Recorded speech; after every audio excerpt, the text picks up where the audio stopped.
지난주에 하나님을 위해 일어서라의 말씀에 설교를 드렸습니다. 오늘은 진을 거룩하게 보존하라. 하나님께서 20세 이상 된 남자들을 구별하여 따로 세우라고 했습니다.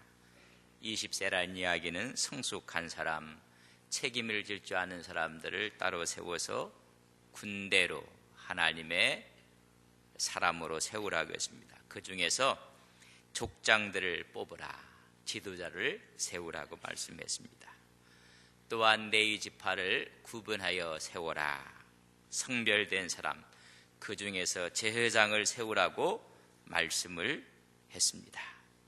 이렇게 다 싸울 사람들을 계수해서 하나님을 일어선 사람들이 이제는 2장에 보면 그들이 행군하는 진을 배치를 합니다. 배치를 할 때 원리가 있습니다. 첫째는 성막을 중심으로 진을 배치합니다. 모든 사면이 성막을 바라보면서 진을 새롭게 짜고 있습니다. 또 하나는 진을 짤 때 상호 협력하라는 것입니다. 제1대, 제2대, 제3대, 제4대 성막을 중심으로 해서 전후, 좌우, 동서남북, 그래서 4개 대대로 세우게 됩니다. 서로가 문화가 같고 서로 코드가 같은 종족들을 세우게 됩니다. 조직력을 강화시켜서 진을 편성하게 됩니다. 하나님 나라를 건설하는 데는 여러분 혼자 하는 것이 아닙니다. 함께 조직을 갖고 하는 것입니다. 그래서 조직의 원칙을 제가 지난주에 말씀드린 것, 혈연, 영적으로 같은 신앙의 색채가 있는 사람들, 또 서로 마음이 맞고 동역할 수 있는 사람들, 비전과 사명이 같은 사람들끼리 연대해서 조직을 합니다. 그래서 진의 구성을 보면 종족, 최소 단위가 종족 12형제, 중간 단위가 3대, 4대가 묵혀서 가문, 가장 큰 조직이 진입니다. 진은 3개 지파가 모여서 한 개 진, 그래서 3개 지파가 3, 4, 12, 그래서 4개 대대로 나누게 되는 것입니다. 이런 조화와 질서를 위해서 앞선 자를 바라보고 따라가는 것입니다.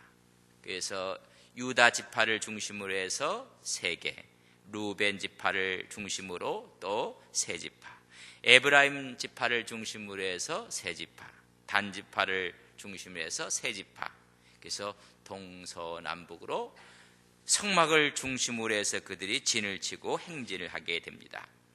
유다 지파는 깃발이 녹색기입니다. 루벤 지파는 홍색기고 에브라임 지파는 황색기고 단 지파는 백홍색기의 깃발이 색깔이 틀립니다. 다시 말하면 깃발과 색깔에 따라 모이라는 것입니다. 자기 소속이 어딘지, 자기 부대가 어딘지 거기에 따라 모이라는 것입니다. 여러분, 기가 바뀌면 삶의 스타일과 색깔도 바꾸어야 되는 것입니다. 그 깃발에 따라 모이라는 것입니다. 여러분, 오늘 모인 분들은 안동 서북교회의 깃발에 따라 모인 사람입니다. 우리의 깃발은 오늘 장로님 기도해 준 것처럼 행복한 사람, 행복한 교회의 깃발 아래, 주님 안에 우리가 모인 사람들입니다. 여러분, 신앙생활에도요, 기가 틀리고 색깔이 틀려요. 영락교회에서 신앙생활을 하는 사람들의 색깔이 틀리고, 여의도 순복음교회에서 신앙생활을 하는 사람들의 컬러가 틀리고, 또 소망교회에서 신앙생활을 하는 사람 나름대로 또 색채가 틀려요. 이것은 옳고 그름의 문제가 아니라 맞는 깃발을 찾아가라는 것입니다. 맞는 깃발을 찾아가면 영혼의 호흡이 있고 우리 영이 살고 또 거기서 은혜가 있고 거기에 예배가 우리의 마음과 정성이 함께 모여지는 것입니다. 어떤 분은 교회에서 왜 이 교회는 이렇게 냉랭한가, 말씀이 없는가, 왜 이렇게 조용한가, 왜 이 교회는 전도하지 않는가, 이렇게 이야기하는 분들이 혹시 있다면 깃발을 잘못 찾아간 거예요. 여러분, 틀린 것이 아니라 다른 것뿐입니다. 같은 깃발을 찾아가야 됩니다. 그럴 때 거기에 은혜가 있고 거기에 감격이 있고 그런 것입니다. 여러분, 오늘 우리 교회 오신 분들은 좋은 깃발 아래 잘 모이신 거예요. 깃발이 틀리면 깃발에 맞는 그 깃발로 가야 돼요. 은혜가 없으면 은혜가 있는 깃발 아래 가야 돼요. 그래서 세 개 지파가 모여서 그 진을 구성했습니다. 행군전의 이야기를 합니다. 하나님의 명령이 그 진에 있는 사람들 가운데 코드가 맞지 않는 사람들, 정결하지 못한 사람들을 내보내라는 것입니다. 거룩하게 하라, 깨끗이 하라, 진영 밖으로 내보내라는 것입니다. 언약의 백성들이 지켜야 할 정결성이 있습니다. 왜냐하면 진 가운데 하나님이 거하시는 것이라는 겁니다. 전쟁의 승패는 하나님과의 관계에서 달려있다는 것입니다. 여리고성 경고했습니다. 너희들이 그 여리고성을 돌라 침묵하라, 기도하라는 것입니다. 합심해서 그 깃발 아래 어느 누구도 말하지 않아요. 하루에 한 바퀴씩 돌고 또 그 다음날 돌고 또 돌고 하나님과의 관계가 형성되니 마지막 날에는 여리고성이 무너졌습니다. 조그만 아이성을 칠 때는 그들이 실패했습니다. 병력의 문제가 아니라 하나님과의 관계가 어긋났습니다. 거기에 봤더니 아간의 죄가 있었다고 했습니다. 이것처럼 너희들이 진격할 때 너희 성중에 있는 사람, 그 중에 거룩하지 못한 사람 퇴출시키라고 이야기를 해주고 있습니다. 오늘 그 말씀을 함께 나누는 것입니다. 우리 말에 숙청이라는 말을 들은 적이 지난 연말이에요. 북한에서 제2인자가 숙청되었다. 숙청이라는 뜻은 엄한 규율을 필요로 하는 정당이나 단체가 내부의 반대파를 몰아내거나 없애는 일을 숙청이라. 숙청의 방법은 암살도 있고 처형도 있고 구금도 있고, 그래서 지난 연말에 큰 이슈가 되었습니다. 보통 공산주의 국가들에서 세력 다툼으로 빚어지는 숙청이 자주 일어납니다. 우리는 또 제거라는 말을 써요. 없어지게 한다는 것입니다. 체지방이 많은 사람은 뭐 체지방을 제거한다. 혹시 체지방을 숙청한다는 얘기 들어보셨어요? 체지방을 제거한다고 하지 숙청한다는 말은 쓰지 않습니다. 여드름 흉터가 있는데 여드름 흉터를 숙청한다. 여드름 흉터를 제거한다. 연세가 들면 눈밑에 주름이 생기니까는 눈밑 주름을 제거한다. 또 제명이라는 말을 씁니다. 어떤 단체나 구성원의 자격을 빼앗아 명부에서 이름을 지워버리는 걸 제명이라고 합니다. 그래서 자격을 빼앗겨 명부에서 이름이 지워지는 것입니다. 뭐 어떤 임원, 영구 제명, 연예계에서 누구누구 제명, 무슨 국회의원 의원직에서 제명, 이런 말을 씁니다. 그 울타리에서 벗어나게 한다는 것입니다. 그래서 우리는 쫓아낸다는 말을 써요. 쫓아서 밖으로 몰아내는 것을 쫓아낸다. 그래서 퇴출이라는 말이 지금도 우리 내 속에는 남아 있습니다. 아버지들이 퇴출을 당하고 기업이 퇴출을 당하고, 퇴출이라는 말은 물러가서 나가게 한다는 것입니다. 퇴출은 자신의 의지가 아닌 이유로 물러나게 되는 것을 말합니다. 지난번에 올림픽에서 레슬링이 퇴출됐다고 해서 우리나라에서 긴장을 했어요. 이럴 때 우리는 퇴출이라는 게 경기에서 제외시킨다는 뜻입니다. 그래서 다시 좀 복구가 되고 부활이 되기도 합니다.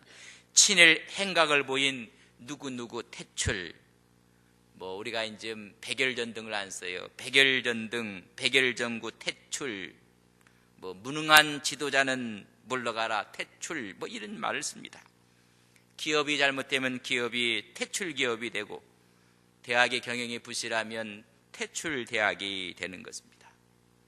오늘 그들이 진을 다 마련해 놓고 퇴출시킬 자가 있다는 것입니다. 죄시켜야 될 자가 있다는 것입니다. 하나님의 진을 거룩하게 보존하기 위해서 진 밖으로 내보내야 될 사람이 있다는 것입니다. 세 가지입니다. 나병 환자, 유출증이 있는 자, 죽음으로 부정하게 된 자를 내보내라. 하나님의 진노의 원인입니다.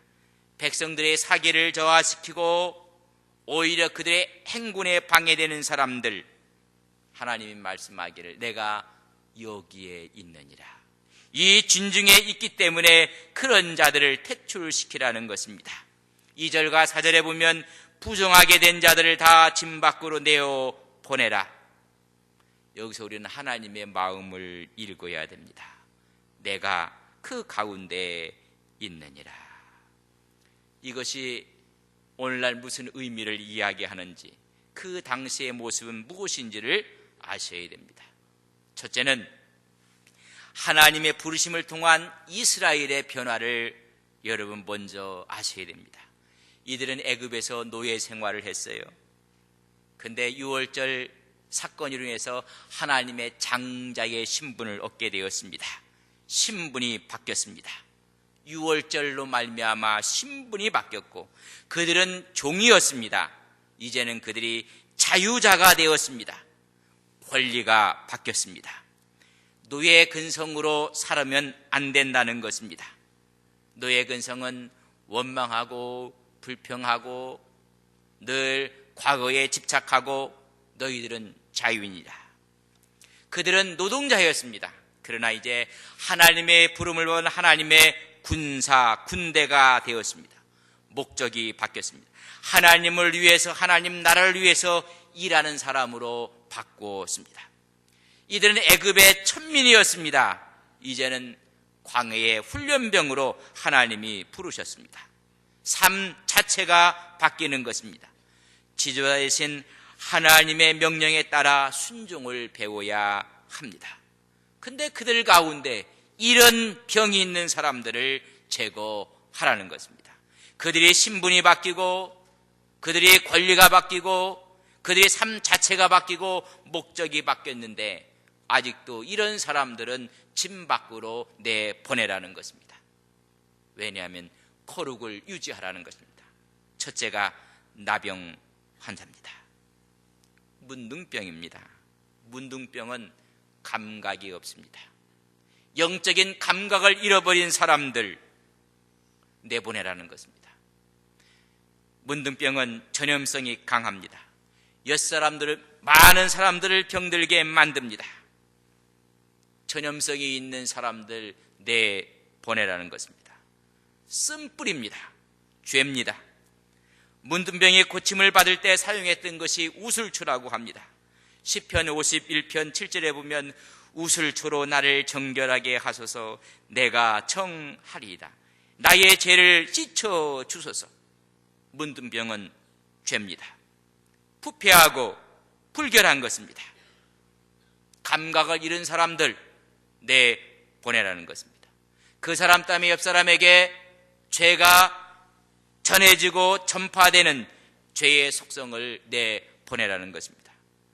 두 번째는 유출증 환자를 내보내라고 합니다. 유출병입니다. 피가 통제되지 않고 피가 흘러나오는 병입니다. 그래서 그 피가 제대로 씻지 못하기 때문에 냄새를 나고 오히려 옆 사람에게 힘들게 만들고, 여러분, 피는 생명입니다. 사람의 생명은 언어입니다. 언어가 통제되지 않고 언어가 함부로 나오는 사람을 오히려 진에서 멀리 떨어뜨려 놓으라고 합니다. 우리가 죽고 사는 권세가 말에 있다고 했습니다. 언어가 통제되지 않는 사람들, 언어가 좌우 구별을 못하고 함부로 말하고 함부로 행동하는 사람들, 언어의 절제를 잃어버린 사람들, 육성이 강한 사람들, 매세에 씩씩거리고 분내고 함부로 말하고 수많은 사람들 말로 상처를 주고 이런 사람들을 아웃시키라는 것입니다. 하나님의 군대로 나아갈 때 사기를 저하시킵니다. 세 번째는 죽음으로 부정하게 된 자들, 사체입니다. 죽음에 있는 사람들.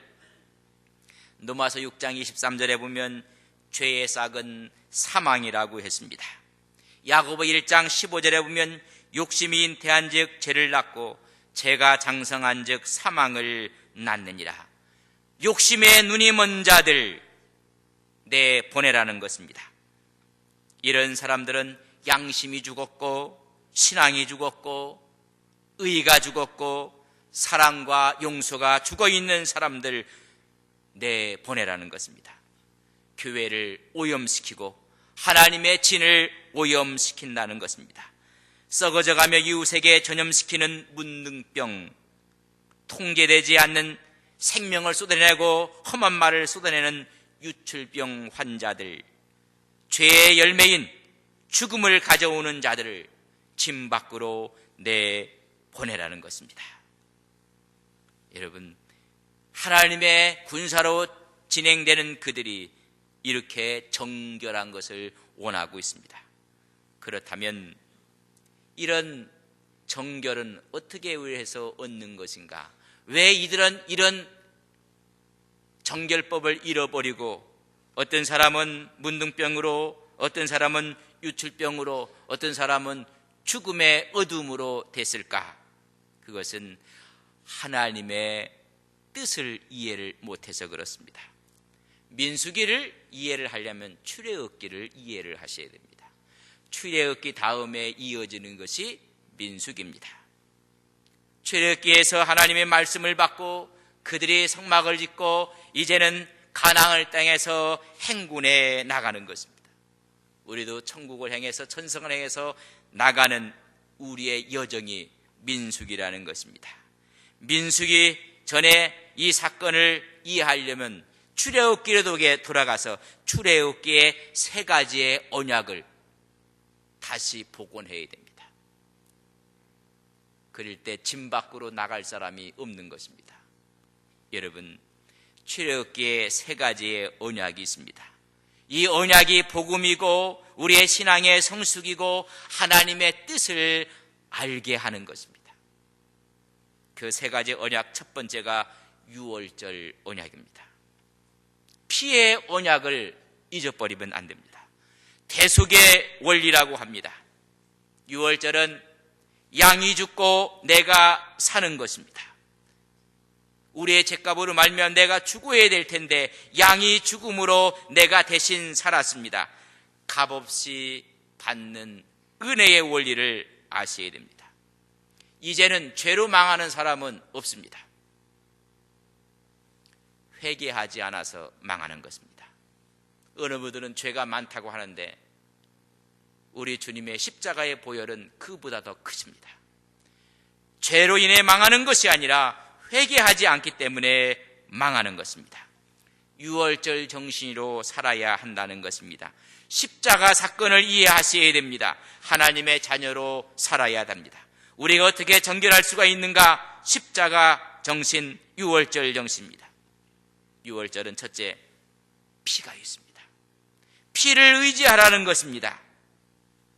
우리는 거룩하지 못해서 문제가 되는 것이 아닙니다.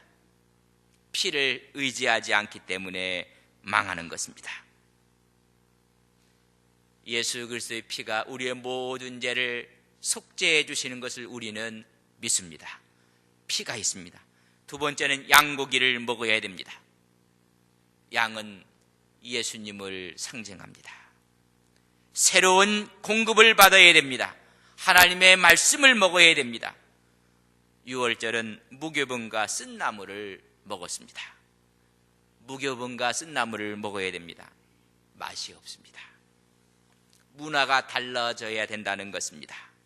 세상 문화에 익숙했던 사람들, 그것을 끊고 새로운 문화로 들어온다는 것은 쓴나물이고 맛없는 무기병입니다. 양식과 문화가 달라졌음을 알아야 됩니다. 술을 했던 분들, 담배를 피웠던 분들, 노름을 했던 분들, 그러나 그것을 하지 않고 하는 것은 다 맛이 없습니다. 그러나 그걸 먹어야 됩니다. 내가 청산을 하고 새로운 삶으로 새로운 맛을, 새로운 재미를 봐야 됩니다. 성경 공부하는 게 기쁘고 하나님 말씀 듣는 것이 즐겁고 그 말씀 앞에 기도하는 것이 힘이 나고, 이게 무기병과 쓴나무를 먹는 것입니다. 네 번째는 피를 바르는 것입니다. 피를 바른 집 안에 있어야 됩니다. 은혜 안에 있어야 되는 것입니다. 나는 포도나무요 너희는 가지니 너희가 내 안에 있으면 절로 열매를 맺는 것처럼 우리는 그 안에, 피 안에, 예수 안에, 은혜 안에 있어야 하는 것입니다. 여러분, 6월절의 언약은 변화를 이야기합니다. 예수를 믿고 변하지 않는 사람이 기적입니다.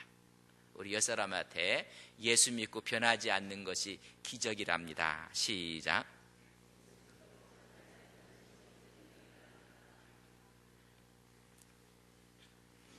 여러분, 그게 기적입니다. 또 한 가지 기적이 있어요. 신앙에 간증이 없는 삶이 기적입니다. 여러분, 신앙생활하면서 내가 피를 의지하고 양고기와 쓴나무를 먹으며 오히려 피를 발라 그 은혜 안에 있으면 매일매일이 감격이요 간증입니다. 비가 내리고 있는데 비 사이로 지나간다는 것은 기적입니다. 하나님의 은혜가 내리고 있는데 그 은혜를 받지 않는다는 것이 기적입니다. 이게 6월절의 언약입니다. 우리는 하나님의 은혜 안에 있습니다. 은혜를 체험하며 살아갑니다. 6월절은 바로 이런 언약입니다. 만약에 우리가 은혜를 체험하지 못한다는 것은 기적입니다. 우리는 피를 발라야 됩니다. 구원받은 자가 6월절에 언약이 없으면 신앙은 초라합니다. 불쌍한 사람입니다. 오히려 지옥을 경험하는 삶인 것입니다. 옛 문화, 옛 질서, 옛 성질 가운데 살아가는 것입니다. 문둥병이 오고 유출병이 오고 욕심이와 죽음이 오는 것입니다. 오늘 여러분 10년 가운데 6월절에 언약이 있기를 주님의 이름으로 간절히 바랍니다. 두 번째는 홍해 언약입니다. 그걸 우리는 세례 언약이라고 합니다. 세례 언약은 내가 죽고 그리스도가 살아나는 것입니다. 새로운 인생이 시작되는 것입니다. 그리스도와 연합하는 것이고 그리스도와 결혼하는 것이고 한 몸 된 비결을 배우는 것입니다. 다시 말하면 옛것을 끊어버리는 것입니다. 여러분을 상상의 나라로 제가 초대를 합니다. 어떤 처녀가 신랑을 만나서, 남자를 만나서 결혼을 했습니다. 근데 결혼을 속구했습니다. 이 남자가 3일도리로 때리는 것입니다. 그리고 늘 나가서 술을 먹고 술에 취해서 들어오면 자기 부인을 때립니다. 늘 얻어맞고 아프고 고통 가운데 삽니다. 이제 결단을 해야 되겠습니다. 이 여인이 이제는 못 산다. 저 남자 밑에서는 내가 살 수가 없다. 내가 죽겠다. 이제는 갈라서는 수밖에 없다. 그래서 이혼을 했습니다.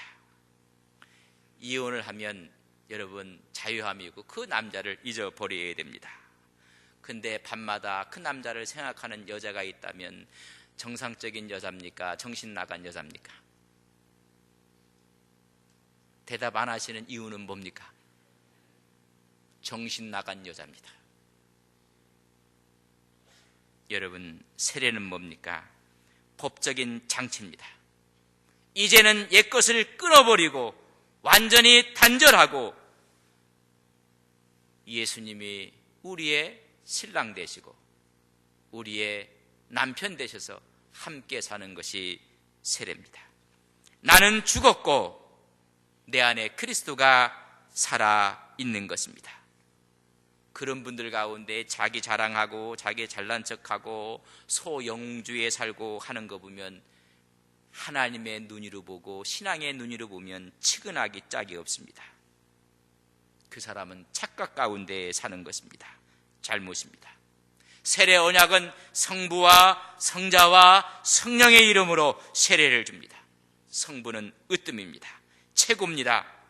가장 하나님을 먼저 생각하고 성자, 노력을 제기하고 무교병을 먹고 죄를 멀리하고 성령, 육체의 소욕과 육체의 충동과 육체의 혈기와 습관을 다 벗어버리고 새로운 모습으로 산다는 세례 언약입니다.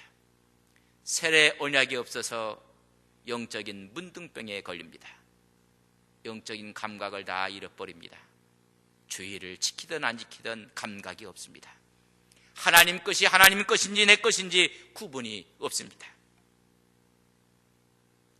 우리 언어는 절대 되지 않고 죽음의 냄새를 나타내는 것입니다. 육체의 충동에 따라 살아가는 것입니다. 세 번째 언약은 신의 산 언약입니다. 신의 산 언약은 하나님의 새 질서, 새 법, 새 철학, 새 사상을 주신 것입니다. 하나님을 따르겠다는 결단입니다. 그분의 원칙으로 살아가는 것입니다. 나의 원칙이 아니라 하나님의 원칙입니다. 신의 산의 언약 가운데서 성막을 지으라 말씀해 주고 있습니다. 너희들이 성전되어 살라는 것입니다. 고린도전서 3장 16절에 보면 너희는 하나님의 성전이니라. 우리를 성전 삼아서 우리는 그 성막에 보면 번제단이 있고 물두멍이 있고 성소가 있고 지성소가 있습니다. 신의 산 언약은 번제단에서 예수 그리스도 양이 죽고 물두멍에서는 내가 죽고 그런 사람들이 성소에 들어가서 떡상에서 하나님 말씀을 공급받고 촛대 등대에서 성령의 인도함을 받고 향단에서 기도하고 그런 사람들이 지성소에 들어가서 하나님으로 무장을 하고 하나님의 정신으로 살아가는 것, 하나님의 영광으로 사는 것을 신의 산 언약입니다. 이 세 가지를 더럽히기 때문에 그런 자가 있으면 진 밖으로 내보내라는 것입니다. 하나님의 진을 더럽힌다는 것입니다. 그래서 이 모든 잘못된 것을 내가 제거하는 것은 그것을 회개라고 하고 그것을 정결법이라고 하고 그것을 신앙이라고 합니다. 자기가 제거하지 않고 하나님이 제거하는 것이 그것이 심판입니다. 우리 스스로가 우리 자신을 제거하고 새로운 회개를 하고 하나님께 나가는 것입니다. 하나님이 제거하기 전에 내가 제거해야 됩니다. 그걸 우리는 회개라고 합니다. 하나님이 제거하면 심판입니다. 우리는 하나님의 은혜 가운데 이런 세 가지 언약을 이해를 하셔야 됩니다. 유월절 언약 우리에게 있어야 됩니다. 우리에게 세례 언약이 있어야 됩니다. 우리에게 신의 산의 언약이 있어야 됩니다. 그럴 때 감각이 없던 문둥병은 살아납니다. 영적인 감각을 찾게 되는 것입니다. 말의 절제가 안 되고 생명의 절제가 안 됐던 유출병 환자들은 언어의 절제와 하나님의 은혜 가운데 살게 되는 것입니다. 이런 언약을 가진 사람들은 욕심이 없어지고 죽음이 없어지고 죄가 없어지는 욕심을 극복하게 되는 것입니다. 저는 여러분들이 영적인 감각과 언어의 절제와 욕심의 극복을 통해서 하나님의 거룩성을 유지해 나가는 신앙의 종들이 되시기를 주님의 이름으로 간절히 바랍니다. 사랑하시는 아버지 하나님, 진을 배치하고 행군하기 전에 너희 가운데 부정한 자들, 거룩하지 못한 자들, 진을 거룩하기 위해서 진 밖으로 내보내라고 말씀해주고 있습니다. 우리는 어느 사이에 유월절의 언약을 잃어버리고 내 힘으로 세례 언약을 잃어버리고 오히려 내 뜻대로 신의 산을 언약을 잃어버리고 하나님의 영광을 가려 영적으로 무감각해지고 절제가 되지 않으며 육신 가운데 살았던 저희들, 이제 이 시간 십자가의 보혈의 피로 저희들을 씻어주셔서 새로운 영적인 감각과 삶의 절제와 언어의 절제와 욕심을 극복하여 하나님의 거룩한 전을 아름답게 포전하는 믿음의 종들이 되게 하옵소서. 예수님의 이름으로 기도 올리옵나이다. 아멘.